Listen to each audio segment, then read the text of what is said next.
这是何人在呼叫？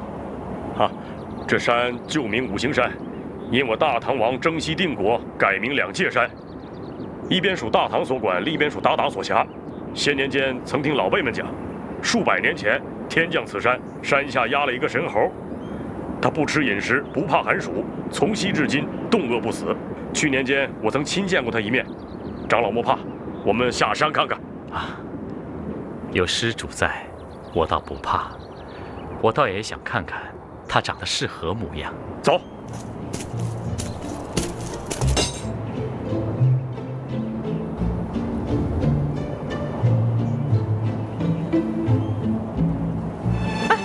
师傅，师傅，快救徒儿出去啊！师傅，师傅，快救我出去啊！师傅，师傅，快救徒儿出去，我好帮你西天取经啊！师傅，师傅，快救我出去啊！谢谢，谢谢，快点，师傅，快叫徒儿出去啊！你叫我师傅？当然了，不是叫你还是叫谁呀？这是为何？你可是西天取经人？正是。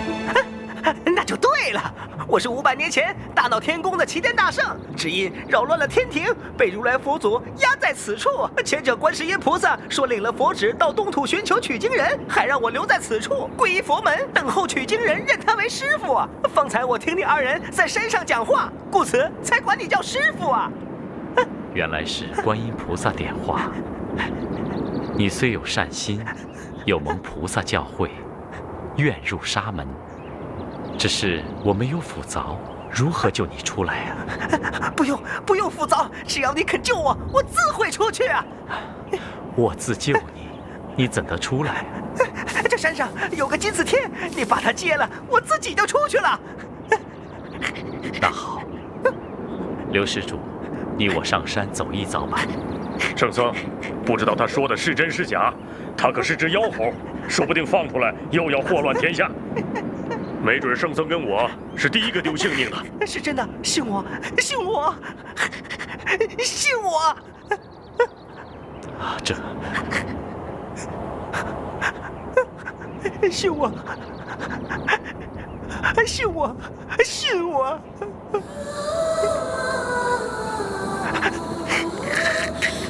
师父信我，师父。哎。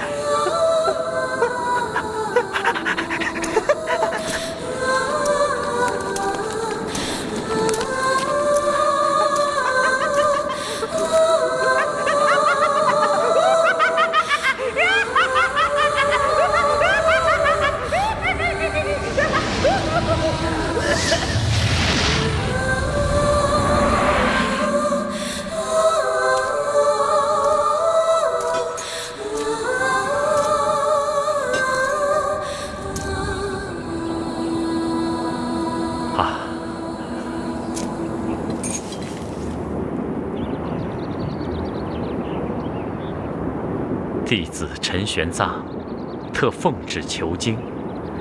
若有师徒之分，皆得金字救出神猴，同证灵山；若无师徒之分，此辈是个凶顽怪物，哄骗弟子，不成吉庆，便皆不得起。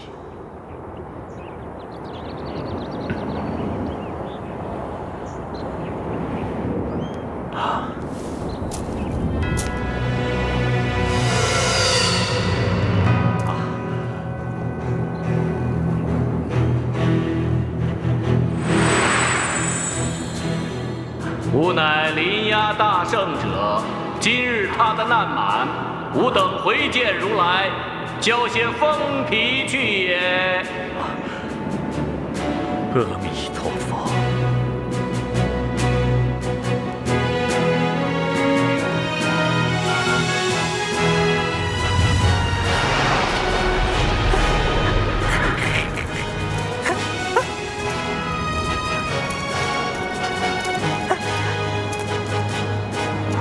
我已接了压帖，你可以出来了。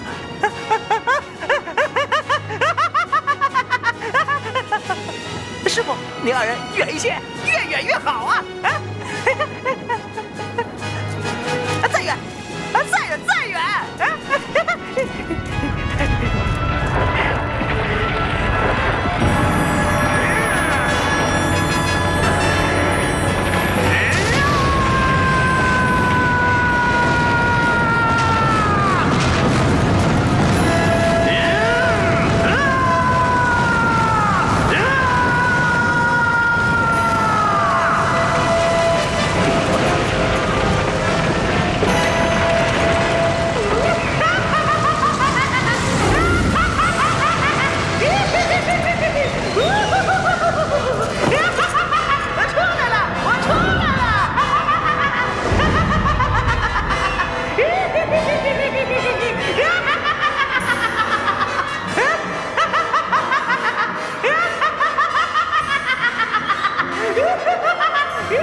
阿弥陀佛，我没事。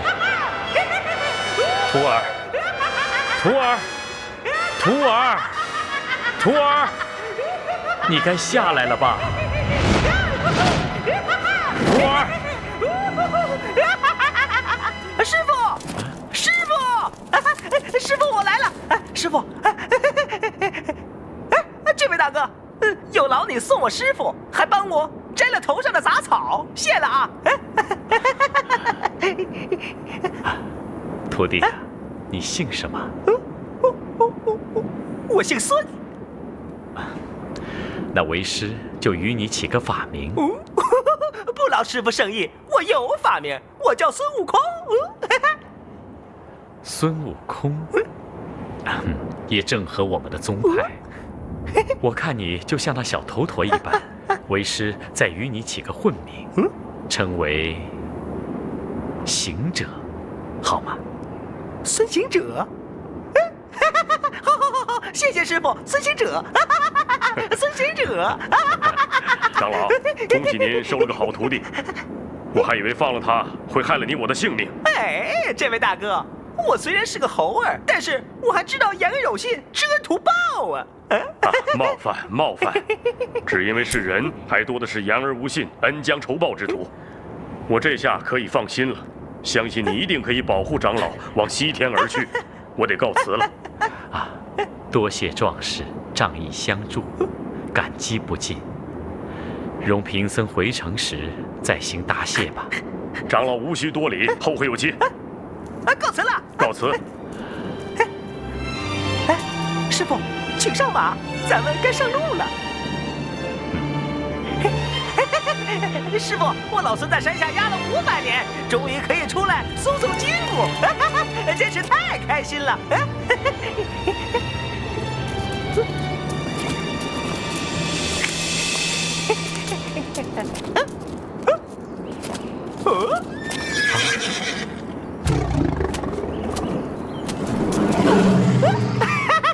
老虎，师傅别怕，他是来给我送衣服的。咦，这宝贝500年不曾用过，今天出来吃饭啦！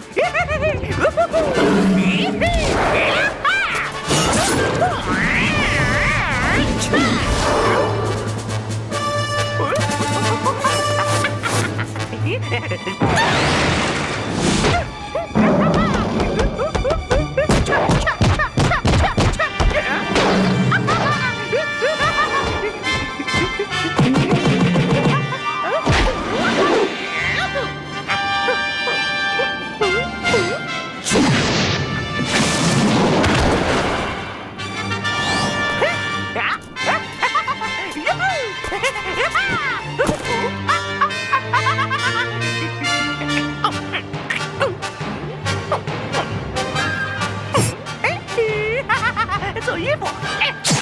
悟空，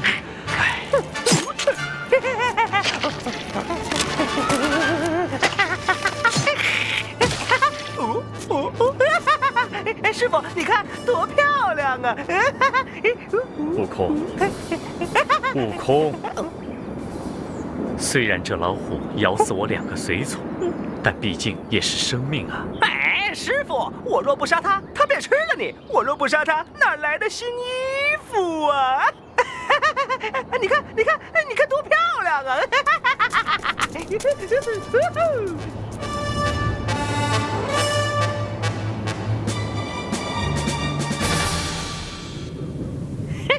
不瞒师傅说，莫道是只虎，就算是条龙，见了我老孙也不敢无礼。等到师傅遇难的时候，再看我老孙的本领吧。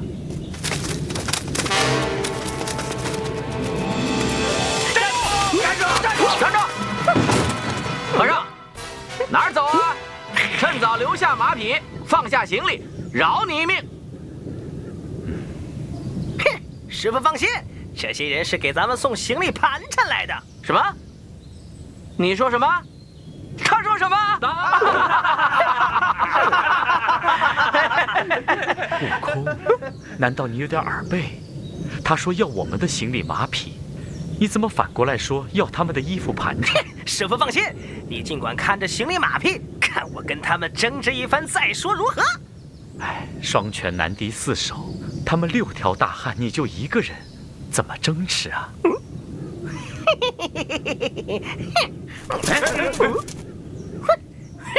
请问列位大哥，为什么不让我小和尚过去啊？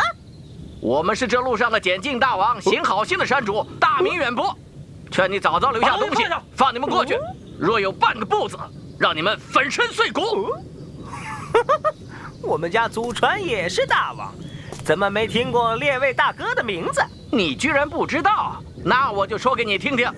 我们一个唤作眼见喜，一个唤作耳听怒，一个唤作鼻嗅爱，一个唤作舌长思，一个唤作意见欲，一个唤作身本优。原来是6个毛贼呀！哼，可知道小和尚是你们的爷爷？快点把你们抢的财宝都给我分出来，不然我就打死你们！这和尚分明找死！我看也是，不给我们东西也就算了，反而想管我们要东西，哼，还有这种事儿！跟他废什么话？一起上，灭了他！悟空小心！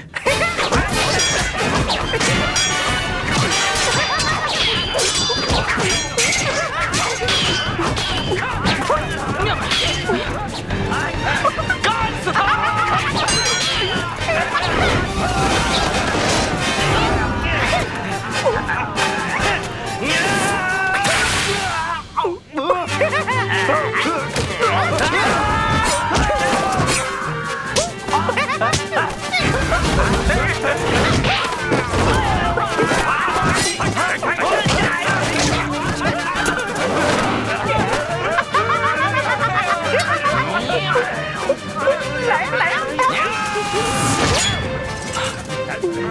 好个和尚，头真硬啊！还将就的过得去吧？你们打的手也酸了吧？刚刚老孙拿个银针出来跟你们玩玩啊！原来这个和尚是会针灸的郎中变的。我们又无病症，你别动这啊！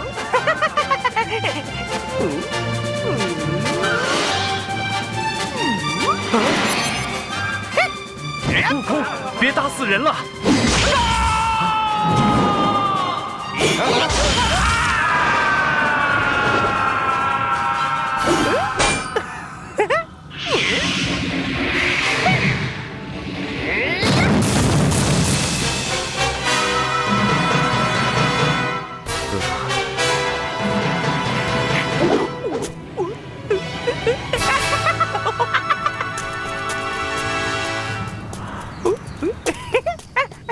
师傅，你看，咱们可以上路了。那些贼都被俺老孙缴了。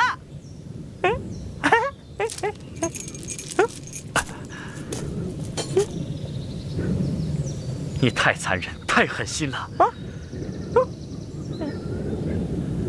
他们虽是强盗，就是拿到官府也罪不该死啊。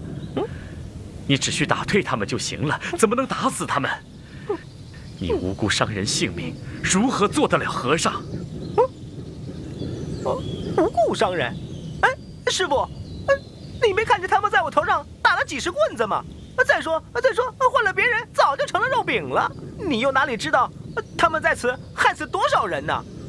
师傅，再说，要不是他们动手打我，我怎么能伤他们呢？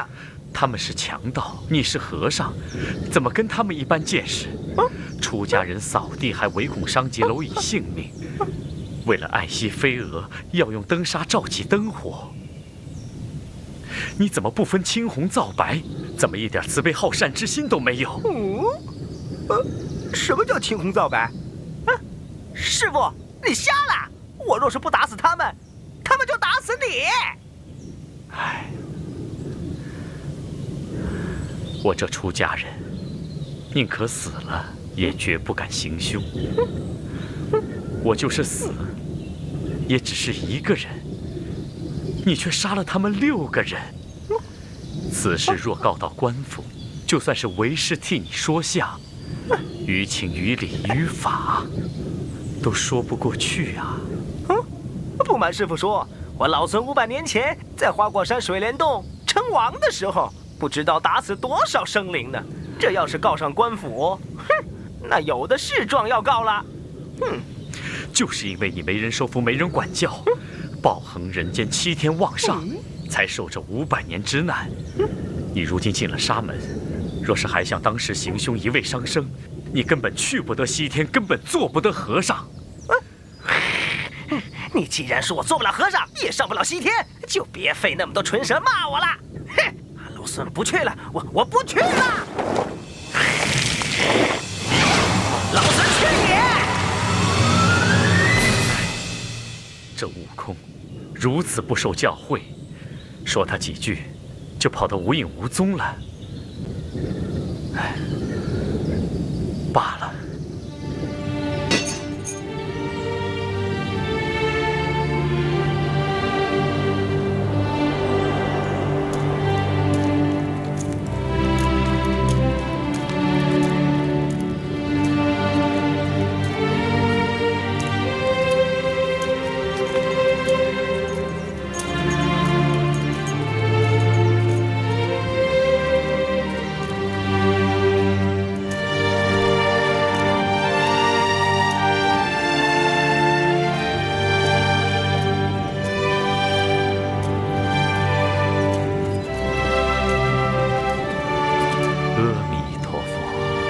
是哪里来的长老啊？怎么一个人孤零零地走呢？贫僧来自东土大唐，奉圣旨前往西天拜佛，求取真经。西方佛乃大雷音寺天竺国界，此去有108000里路。你这等单人独马，又没个伴侣徒弟，你如何去得了啊？贫僧日前也曾收到一个徒弟，可是他性颇凶顽，不听管教。我只说了他几句，他便径自而去了。我这儿有一领棉布直多，一顶嵌金花帽，原是我儿子用的。他只做了3日和尚，便不幸命短身亡了。长老，你既然有徒弟，不如我把这衣帽送与你罢了。你那徒弟往哪儿去了？东行而去了。啊，我家也在东边，倒也顺路。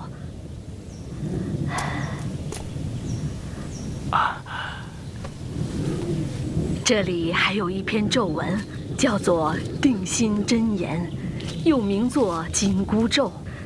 你要谨记，你可暗暗地念熟，牢牢地记在心头，别泄露给任何人知道。我去赶上你徒儿，叫他再来跟着你，你就把这套衣帽给他穿戴。他若不服你使唤，你就默念此咒，他就再不敢行凶，也不敢离你而去了。多谢老母惠赐。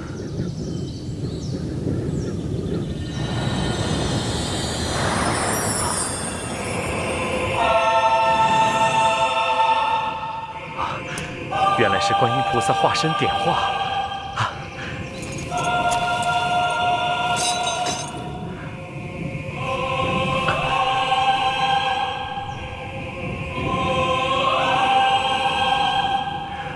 多谢观音大士相助，阿弥陀佛。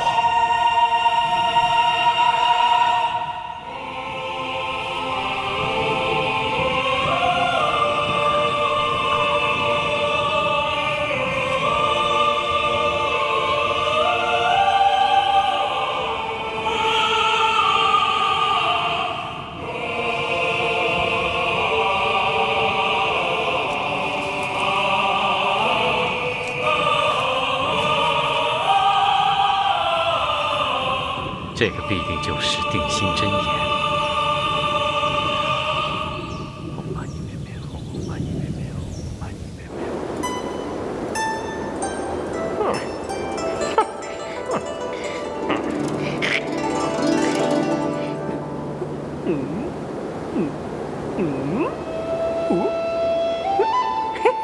脚下便是东海了。过了500年了，也不知花果山变成什么样了啊！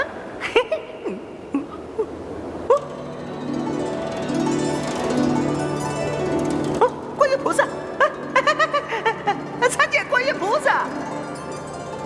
孙悟空，你不保唐僧西去，来东海做什么？好了好了，这个唐僧是个好坏不分的傻和尚，为了保他西天取经，路上只不过打死了几个强盗，他就说我残暴，一路上唠唠叨叨个不停，烦死了！不去了，我不去了。你先前总要怪无人教导于你，而今好不容易得了个师傅，却又不肯受教。此后再有个不顺心不顺意的事，可休要再怨天怨地。菩萨，你不在南海修行，跑到这东边来干什么呀？大师向东海龙王借了一幅宝图，说是要去度化冥顽不灵之徒。图？什么图？还能度化人？哎，能给我看看吗？啊？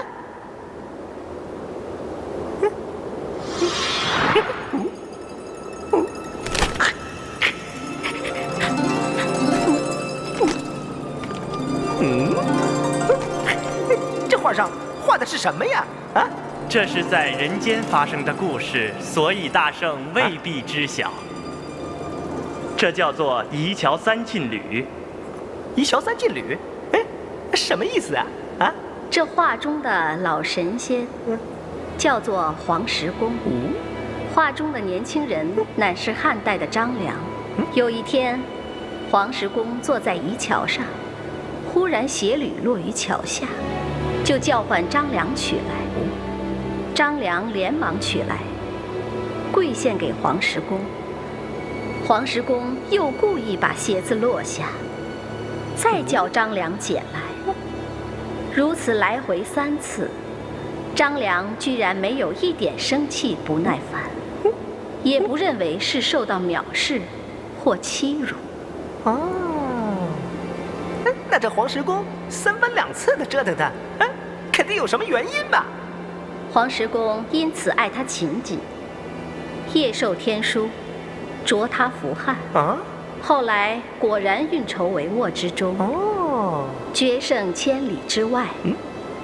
太平后，张良弃职归山，最后悟成仙道。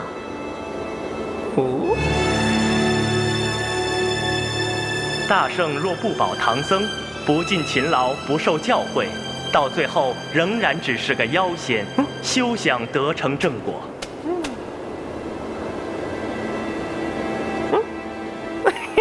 好了好了，你们什么都别说了，我老孙回去保唐僧就是了。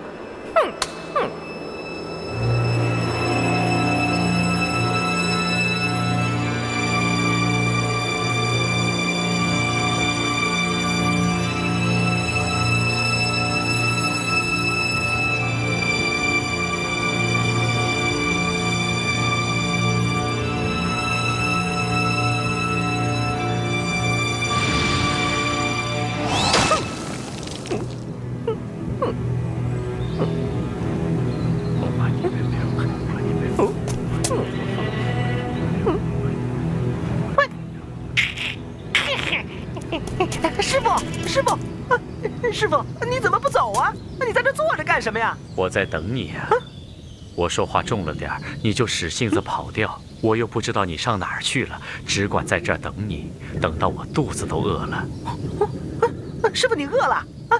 徒儿去给你化斋去啊。悟空，不用化斋，我那包袱里面有些干粮，你拿钵盂寻些水来，等我吃过以后再赶路吧。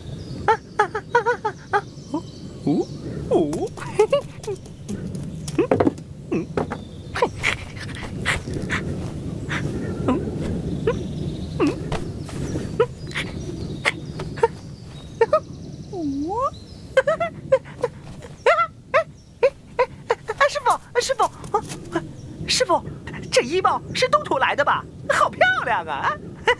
是刚才一位老妇送我的，为师用它不着。师傅，送给我吧。你若能穿，那就穿吧。谢师傅，谢师傅。真漂亮，真漂亮！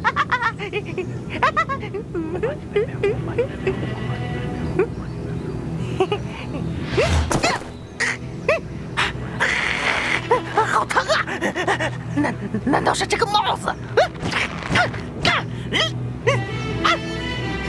怎么脱不下来呀？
不疼了，不疼了，生根了，切！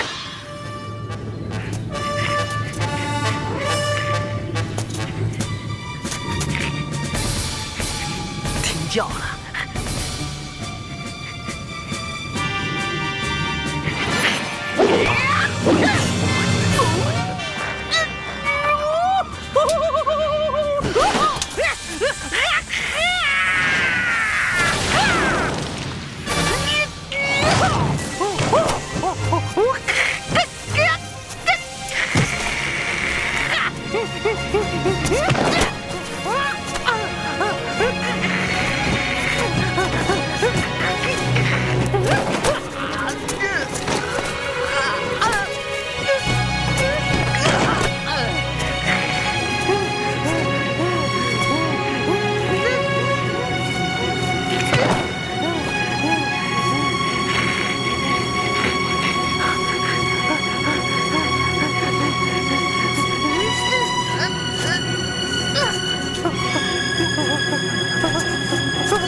师傅，不敢再打了，不敢再打了。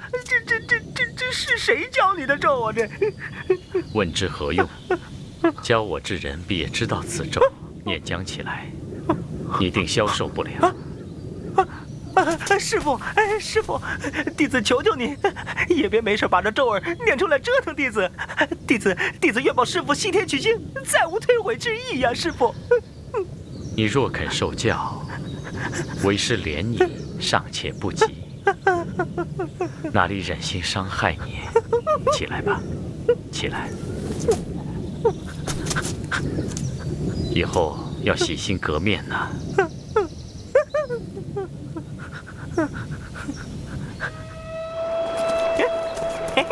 师傅，慢点，慢点。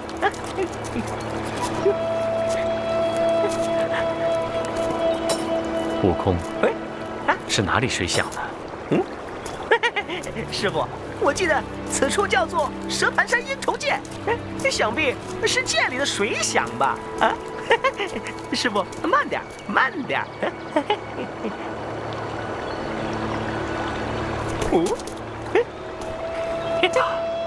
好清澈的水呀！只是若无船只，如何渡涧呢？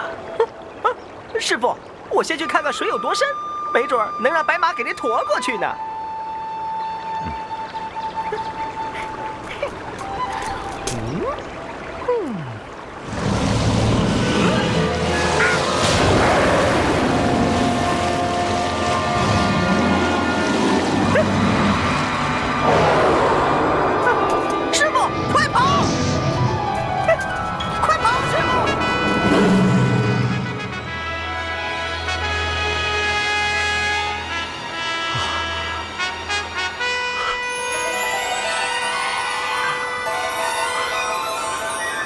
阿弥陀佛！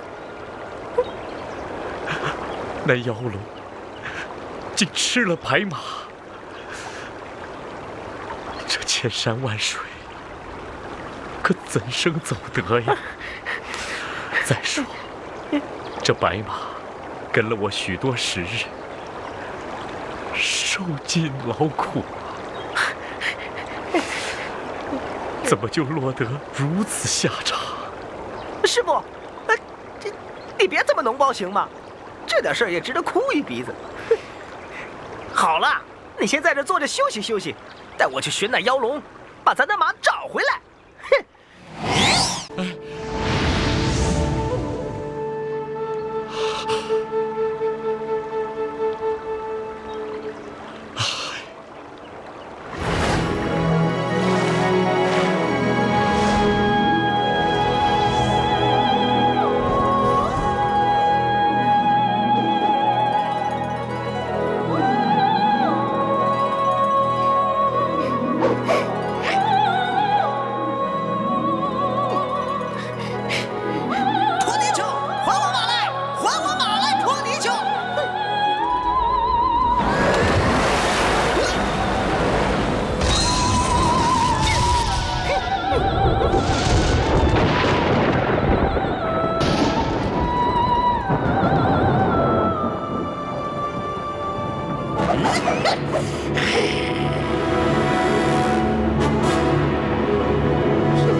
是哪个敢在这里夸下海口，辱骂于我？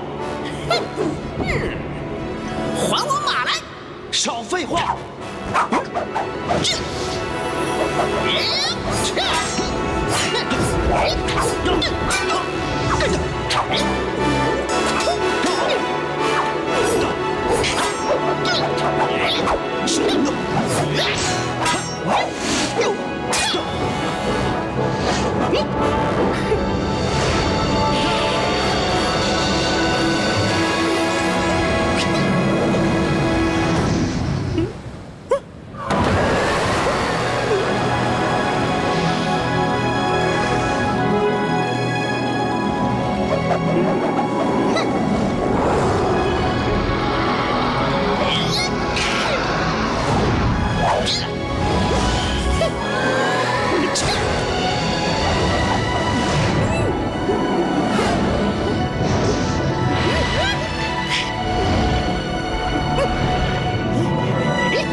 师傅，怎么样？怎么样？师傅，我刚将那妖怪骂将出来，打了几个回合，他打不过我，就钻进水里，再也不出来了。你前日打虎之时，曾说有降龙伏虎的手段，今日为何就不能降他？好了，我再去与他争斗，不见个分晓，我绝不回来。哼，反正这翻江倒海正是俺老孙的拿手好戏。哼，耶！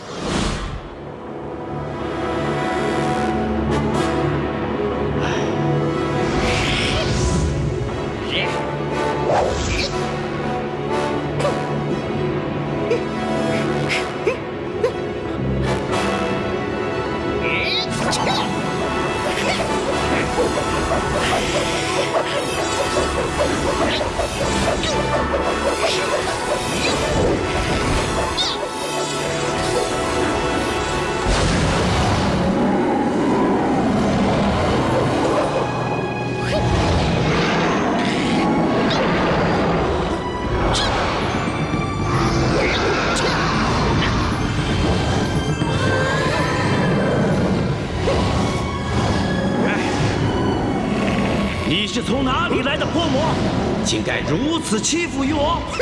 你管我是哪来的泼魔，快点把马还给我，不然我饶不了你的性命！哈哈哈哈哈！白马被我吞到肚子里，哪还吐得出来呀？不还你又怎样？还马就砍棍，杀了你，替我的马偿命！哪里走？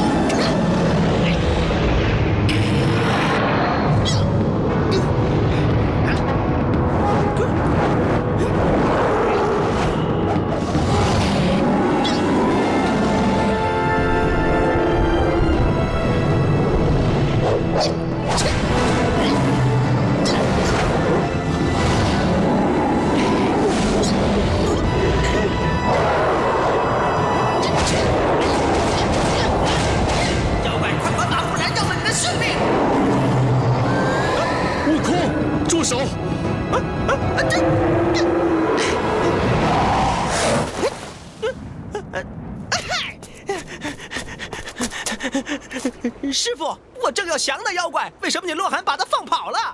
这马就送与他吧。啊？为什么？他还我一马才公平。若伤他一命，便是我欠他的了。何况我还有2只脚，照样可以走到灵山。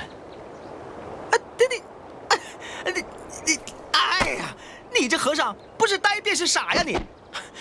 好，你愿意走就自己走吧，反正我送了你一程，也不欠你什么人情了。你到不了灵山，也不关我的事。哼，走啊，用你这2条腿，使劲走吧你！气死我了！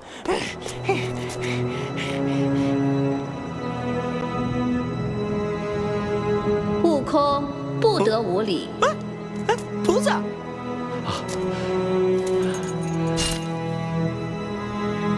弟子唐三藏，拜见菩萨。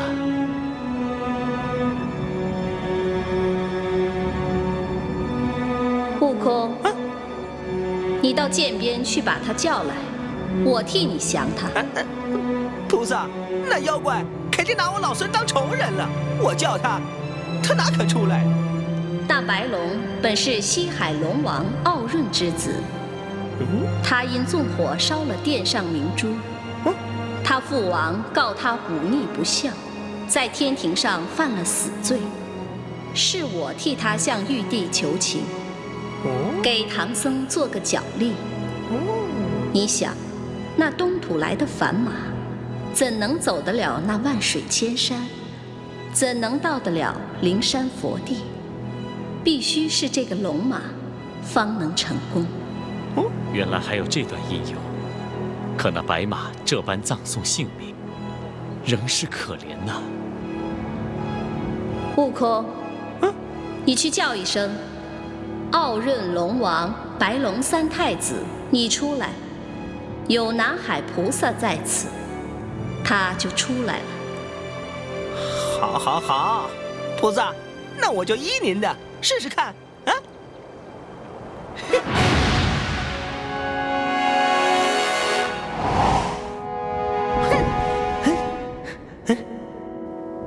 哎，傲人龙王3太子，快点出来呀！这有南海观世音菩萨正在找你呢。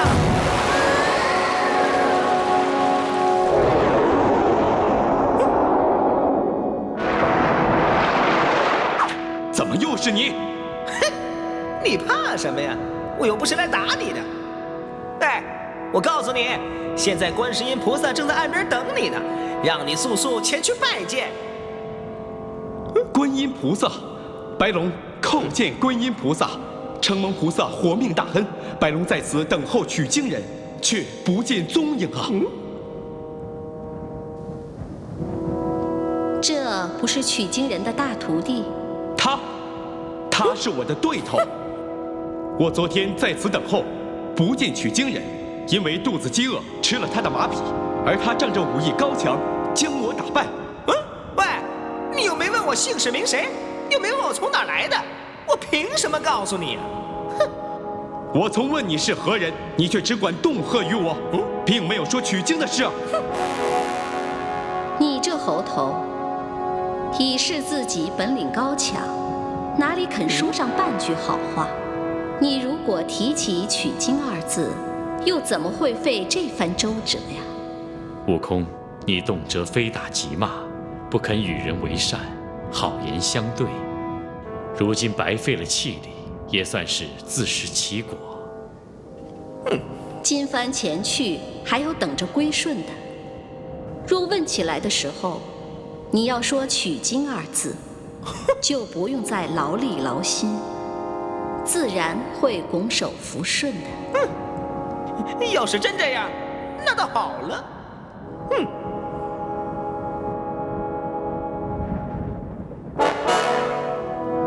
变！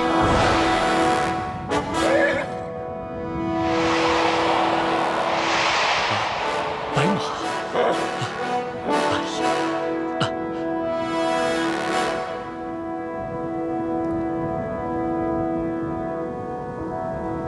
须历尽千辛万苦，用心还了业障。功成之后，超越樊笼，还你个金身正果。多谢观音菩萨。悟空，望你勿生邪念，真心皈依，修得正果。哎，菩萨，哎，菩萨慢走，慢走，菩萨。菩萨，等等啊！哎，菩萨，慢走，慢走，慢走，菩萨，你还是找个旁人来保护这个和尚吧。我老孙不去了，不去了。哼，这去往灵山的路上，少说也有10万8千里之遥啊！让我保护那个肉眼凡胎的和尚，这何时才能到灵山呢？再说呀，这一路之上多磨多难，我老孙都快保护不了自己了。哼，还说什么修成正果？哼，不去了。你当年没有得到人身之前，尚且肯尽心修悟，你今日脱了天灾，怎么反倒生了懒惰之心？佛门中以寂灭成真，有信心才能修得正果。假如到了那伤身害命之处，我许你叫天天应，叫地地灵。到了万难之时，我也会亲自来帮你。你过来，我再赠你一桩本事。变。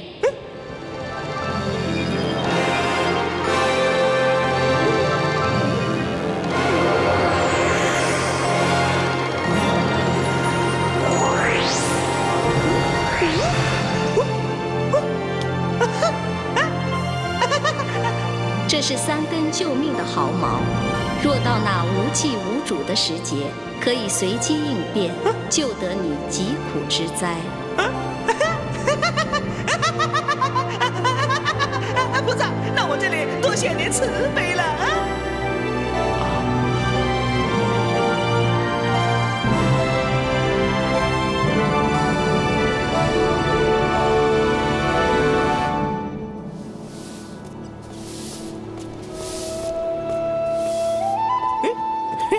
师傅，你看，悟空，我们今晚就在这里歇息吧。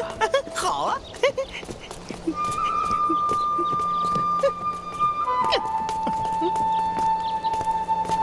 贫僧问讯了。大师从哪里来的？贫僧乃是东土唐王钦差，上大雷音寺拜佛求经，路过这里，想借宝刹歇息一夜啊。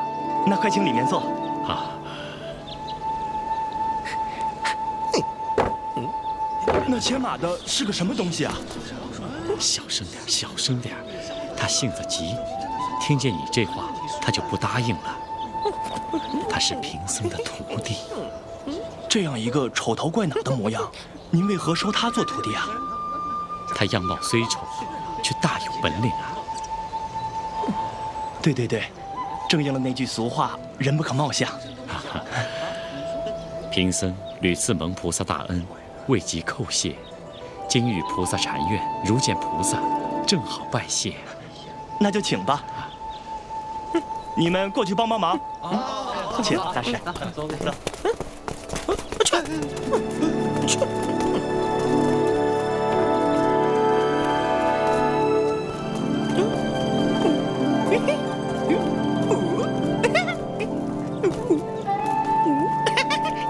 请。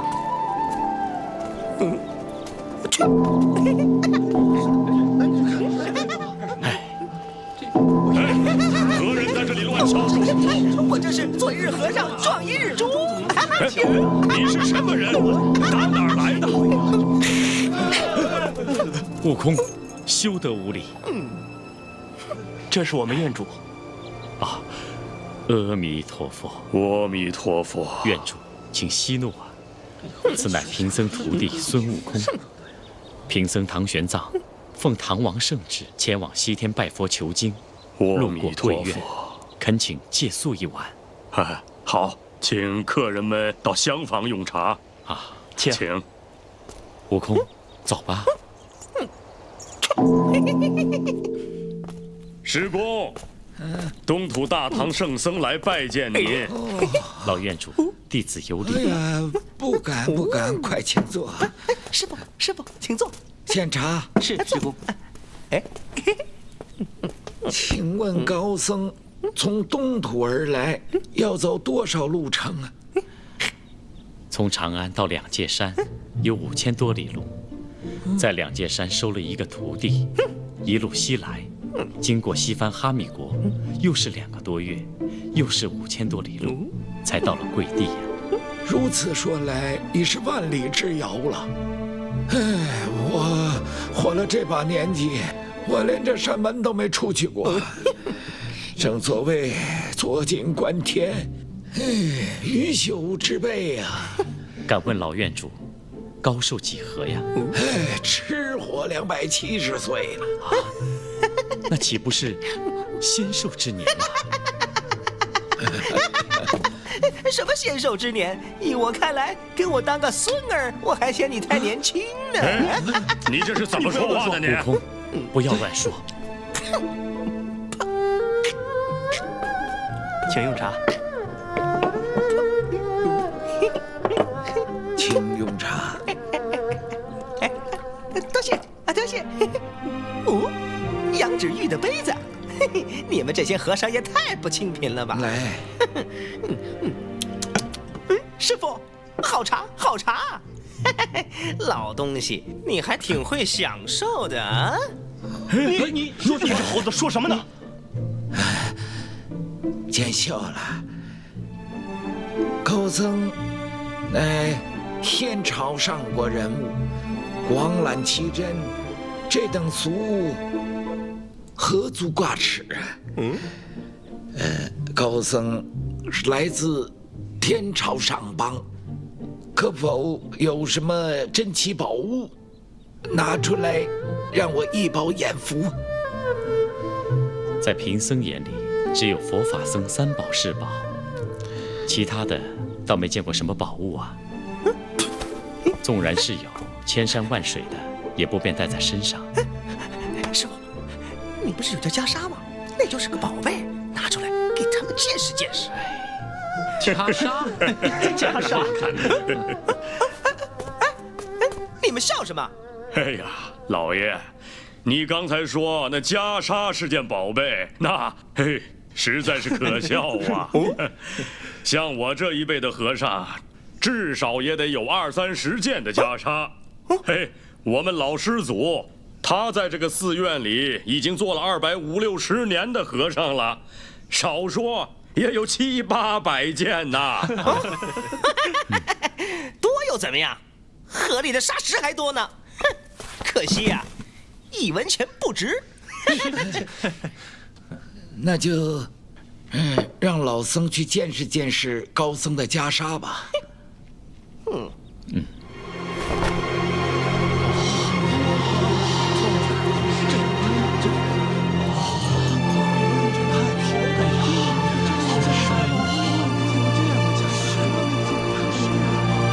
真是个好袈裟，好宝贝，好宝贝啊！哎呀，把天都映红了，看，还有七彩霞光。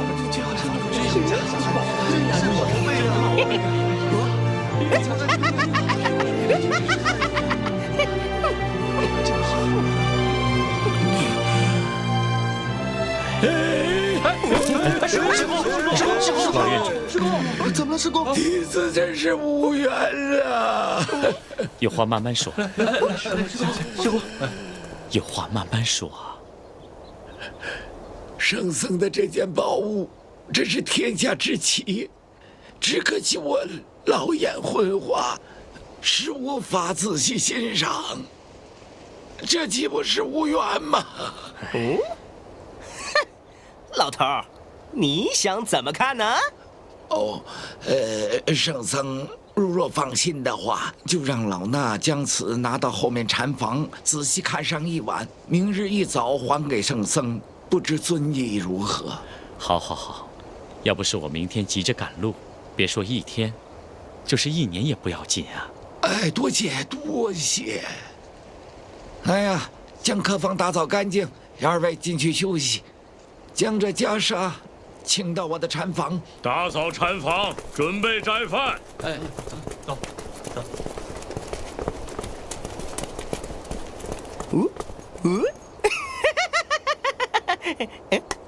师傅，您怎么了？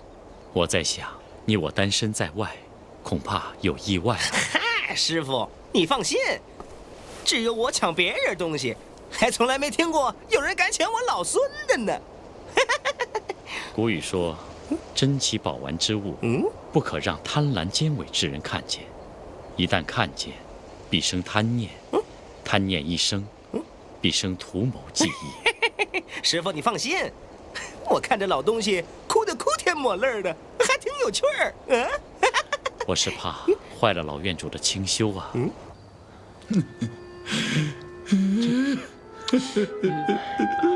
师公，您都哭了好几个时辰了，也该休息了。是啊，师公，您哭什么呀？我哭远了，我不敢担唐僧的这个宝物。师公，您这又何苦呢？这件袈裟宝贝就在您的面前，你想看您就看，何必要痛哭呢？是啊，我活了270岁，白攒了几百件袈裟。如果我有这么一件，来日见到佛祖，我也不白当一回和尚。唐僧啊，唐僧，你真是好福气！我要是变成唐僧，该有多好啊！师公，您看您，师公啊，您错了。那唐僧不过是一个背井离乡的行脚僧，您这把年纪反倒羡慕他。您要做个行脚僧，那有什么乐趣呀？是啊，师公。是啊。我虽然不像他行走四海，化斋吃饭，我可坐在院中安享晚年，却没有福气穿上这袈裟。哎，要是能让我穿上1天，我就是死了也瞑目了。这有何难呐，师公？我们明天留他住上1天，您就穿他1天；留他10天，您就穿他10天。这有何难呢？您何苦在这儿难过呢？是啊，就算是留下半载，我也只能穿半载，不能够长久拥有啊。他要是走呢，我就得还给他了。师公，别说半年，就是留他一生，也容易呀。哦，官职，快说。师公，那唐僧师徒行路至此，已经辛苦之极，我想他们已经睡熟了。我们挑几个有力气的、胆子大的，拿了刀冲进禅堂，然后将他们咔嚓。师兄，不能这么做呀！对，不行，这里是佛门净地，怎么可以杀人越货？再说，我们都是出家人，怎么可以起杀心呢？哎，师公，把他们2人杀了之后，把尸首埋在后花园之中，外人又不会知道。况且这院里又都是您的弟子，他们谁敢说出去？您怕什么呀？师兄，离地3尺有神明，就算我们几10号弟子不说出去，但这天知地知，1万神佛皆知啊！你懂什么？师公，我们不能这样做呀，会得报应的。你懂什么？神佛在哪儿？你见过？师公活了快300岁了，念了一辈子佛，也没见过一尊神佛，难道你见过？我是没见过，那是因为我修行薄浅，没那么高的功德。满嘴胡言，把他给我拖出去，关在后禅房里，不许出来！师公，不要！师公，不能这么做呀！师公，师兄，会遭报应的。依我所见，你这计策并不高明。广谋，你有何主意？西公，若要杀他2人，那也要看看形势啊。那个白脸的唐僧不在话下，可那个毛脸的却是不好对付。万一要细杀的不成，那不系反招大祸，引火烧身吗？难道我这这么一个小小的心愿，都达不到吗？西公，您别哭啊。不过我这倒是有一个不动刀枪之计。快说！以我之见，把咱们观音寺里所有的和尚聚到一块，每人弄捆干柴，咱们舍来那间禅堂，到时候点上一把火，叫他上天无路，入地无门，激起山前山后的人看见了，我们几说戏，他自己不小心走了火，把我们的禅堂给烧了，这样不就干干净净了吗？哎，好好好，此计更好。院主，您不会反对吧？师公说好，那便好，我没什么意见。那就拜托孩儿们了。西公放心，您呐就安心搂着这个宝贝睡一觉吧。是啊，您就安心的睡吧。广志，咱们去准备啊。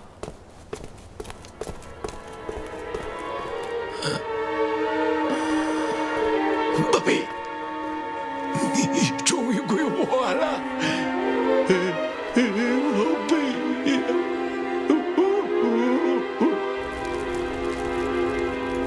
走走，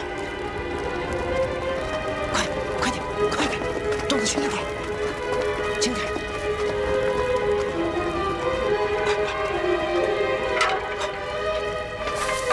快点，别出声音，轻点。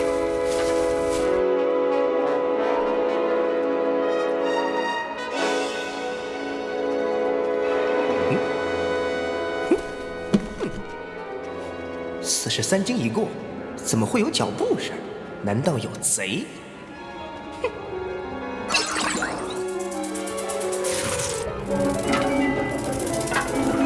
轻点，千万别惊动了他们。学长，轻点，轻点，快，小心点。果然被师傅说中了，他们要害我们性命。给他们一顿棒子，又怕他们禁不住打。再说打死了师傅，又得怪我行凶。罢了，与他们来个将计就计。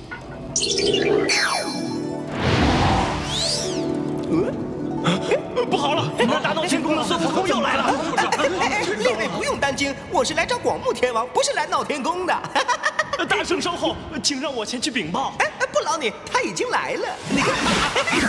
大圣，听说你皈依了佛门，保护唐僧去西天取经，今日怎么到这里来了？闲话回头再说，先说正经事儿。那唐僧路遇歹人，要放火烧他，事情紧急，特来借你避火罩一用，用完了就还给你啊。既然是歹人放火，你应该去借水，为什么要避火罩？借水救火，火便烧不起来；借避火罩，我只管保护唐僧，其他的就让他烧去吧。快点，借我用用，这会儿火正烧着呢，别误了我的事儿啊！你这猴子太过狠毒，只顾自己就不管别人了。哼，快点，借我用用，误了我的事儿，我再闹回天宫。大圣息怒，快点！谢了。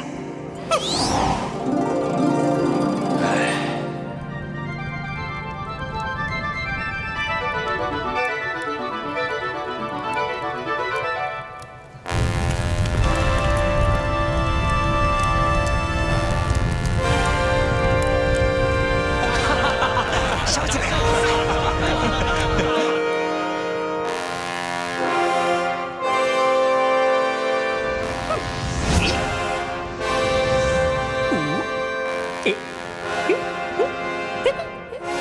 还好来得及。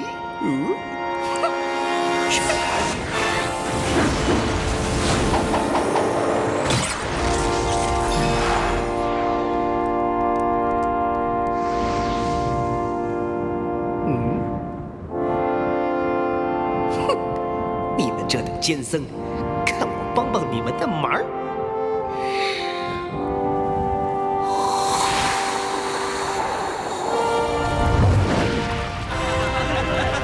哟，起风了！哎，气风好啊，这样烧得干净。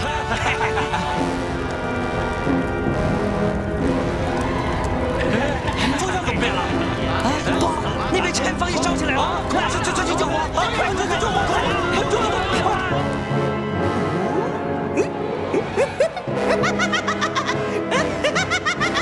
烧死你们这些自作自受的和尚！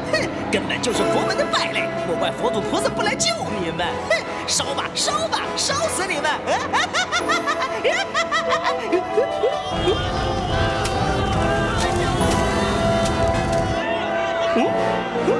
怎么除了师傅的禅堂，还有一间禅堂没着火？这是怎么回事？怎么着起火来了？快救西宫！快救西宫！西宫就是里面的，快就是水！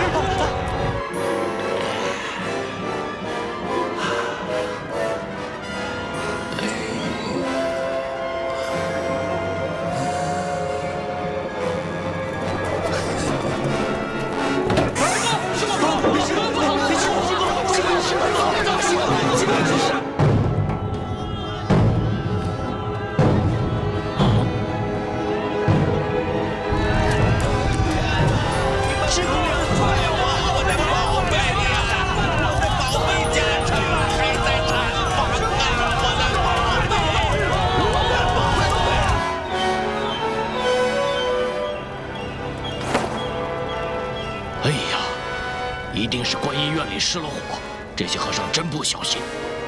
老院主时常与我说法论道，我得去救救他们。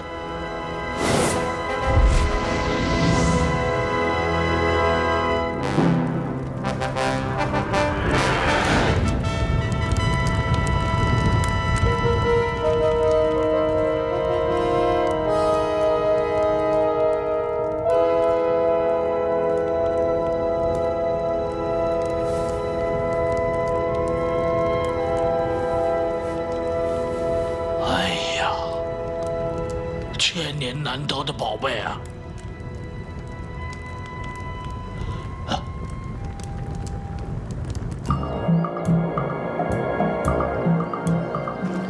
我的禅院，我的禅院，我治了200多年的禅院。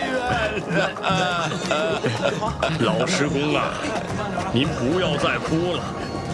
这寺院烧了，我们还可以重盖啊。不过这场火，我觉得烧的有点奇怪。师公，您看这么大的火，哎，只有师公您的禅房和唐僧的客房没有被烧着啊！啊，对呀，师傅，对呀，我明明烧的是那边，可是风一吹就烧到这边来了。哎，好在锦兰袈裟没遭殃，只要上面的一颗珠子就够盖一座新禅院了。快快快，扶我回禅房。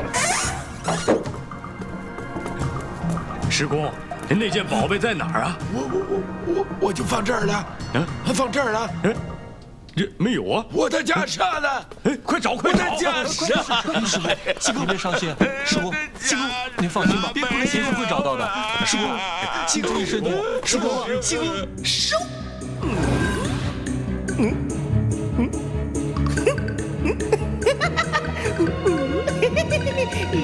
哎，这爷爷怎么又来了？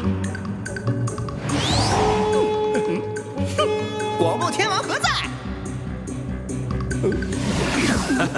大圣，我正要去找你呢。多谢多谢。不敢不敢，我还担心你把我的宝贝给拐跑了呢。这话怎么说的？我老孙是那种偷鸡摸狗的人吗？再说了，常言道，好见好还，再见不难。嘿，不跟你废话了，我老孙还有热闹赶着要去看呢。告辞。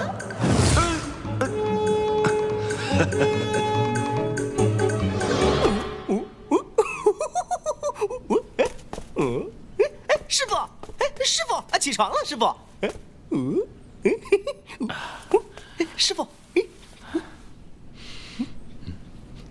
这是什么味道？昨天晚上着火了。着火了？哎呀！师傅，啊，怎么烧得这么严重啊？为什么外面烧成这个样子，我们居然没事呢？师傅，要不是昨天晚上我护着禅堂，怎么可能没事？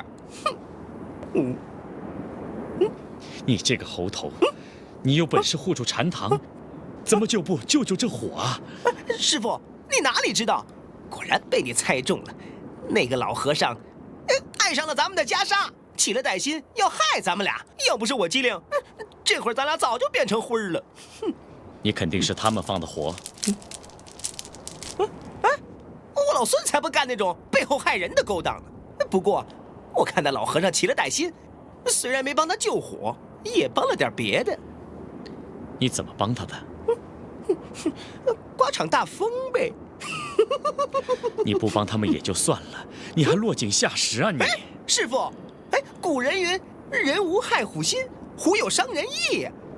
要不是他们放火，我怎么会刮风呢？哎呀，善哉呀！有没有伤了人呢？那倒没有。哎，袈裟呢？有没有烧坏啊？哎，师傅，你别急呀，放袈裟的地方没起火，我看得紧呢。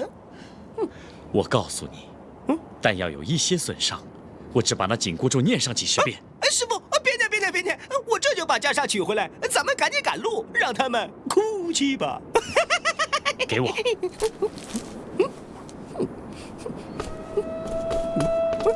师傅，